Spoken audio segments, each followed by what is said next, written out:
माही की नजर बार बार घड़ी की ओर जा रही थी। पता नहीं ये रज्जो अभी तक क्यों नहीं आई। सारा घर अस्त व्यस्त है, ऊपर से रिश्तेदार आने वाले हैं और ये महारानी फोन भी नहीं उठा रही। आज तो इसकी खैर नहीं। माही मन ही मन बड़बड़ा रही थी। क्या हुआ माही, इतनी परेशान क्यों हो? सास निरुपमा जी बोली। निरुपमा जी कुछ हफ्ते पहले ही अपने बेटे बहू के पास शहर आई थी। वह गांव के आंगनबाड़ी स्कूल से 1 महीने पहले ही रिटायर हुई थी। उनकी बच्चों को पढ़ाने की ललक और जीवन के प्रति सकारात्मक नजरिए के कारण गांव के लोग उनका बहुत सम्मान करते थे। उनका जीवन के प्रति जितना सकारात्मक नजरिया था, बेफिजूल के खर्च के प्रति उतना ही सख्त था। गांव में सादा जीवन, उच्च विचार से जीवन व्यतीत किया था। शहरी तौर तरीके उन्हें ज्यादा रास नहीं आते। बहू को भी वो अक्सर फिजूल खर्ची के लिए टोकती रहती थी।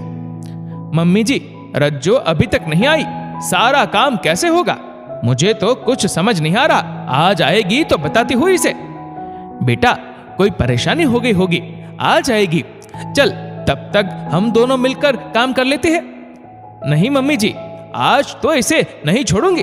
देखना, आकर कोई ना कोई बहाना बना देगी। भाभी, भाभी, रज्जो हांफती हुई आई। क्या हुआ? और ये टाइम है आने का? गुस्से में माही बोली। भाभी, मेरा बेटा रात से बुखार से तप रहा था। अभी अभी डॉक्टर को दिखा के लाई हूं। जो पैसे थे वो डॉक्टर की फीस में चले गए। अब दवाइयों के लिए पैसे नहीं बचे। आप कुछ पैसे दे देती तो दवाई ले आती। रज्जो, ये बहाने मेरे साथ मत बना। तुम लोगों का काम ही है पैसे ऐंठना। मुझे मेरे बेटे की कसम भाभी, मैं कोई बहाना नहीं बना रही। आप ये पर्ची देख लो। दवाइयों की पर्ची आगे करते हुए रज्जो बोली। रहने दे, मुझे नहीं देखनी कोई पर्ची वर्ची। मैं पैसे नहीं देने वाली। बस अभी मेहमान आने वाले हैं, जल्दी से काम में मेरा हाथ बटा। भाभी, मुझे जल्दी से जाना होगा। हॉस्पिटल में डॉक्टर मेरा इंतजार कर रहे हैं। प्लीज थोड़े से पैसे दे दो। कहते हुए रज्जो ने हाथ जोड़ दिया। निरुपमा जी माही और रज्जो की सारी बातें सुन रही थी। उन्हें रज्जो के सामने माही को टोकना सही नहीं लगा, इसलिए वह माही को कमरे में ले गई। बेटा, हालात की मारी है, दे दे उसे पैसे। तुम्हारे पैसे लेकर भाग थोड़ी जाएगी। फिर वो तो कह रही है ना कि उसकी तनख्वाह से काट लेना। मम्मी जी, आप नहीं समझती, ये पैसे लेने का बहाना है बस इसका। अपने बेटे की बीमारी का कौन बहाना बनाता है? दे दे पैसे बेटा, दवाई ही मिलेगी। पर माँ जी, आप ही तो कहती है फिजूल खर्च नहीं करना चाहिए, और अब आप ही उसे पैसे देने को कह रही है।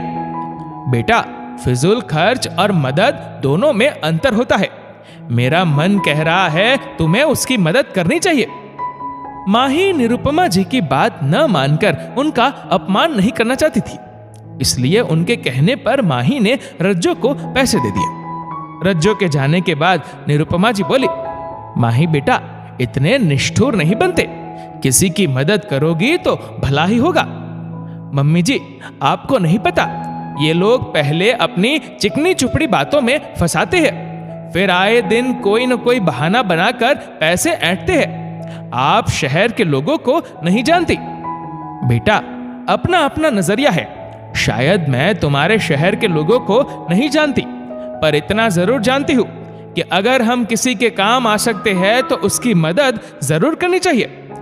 तुम्हारी नजर में वो झूठी हो सकती है, पर मेरा नजरिया भी गलत नहीं है। कौन अपने बच्चे की कसम खाता है मजबूरी ना हो तो? क्या उसे शौक है दूसरों की बातें और ताने सुनने का?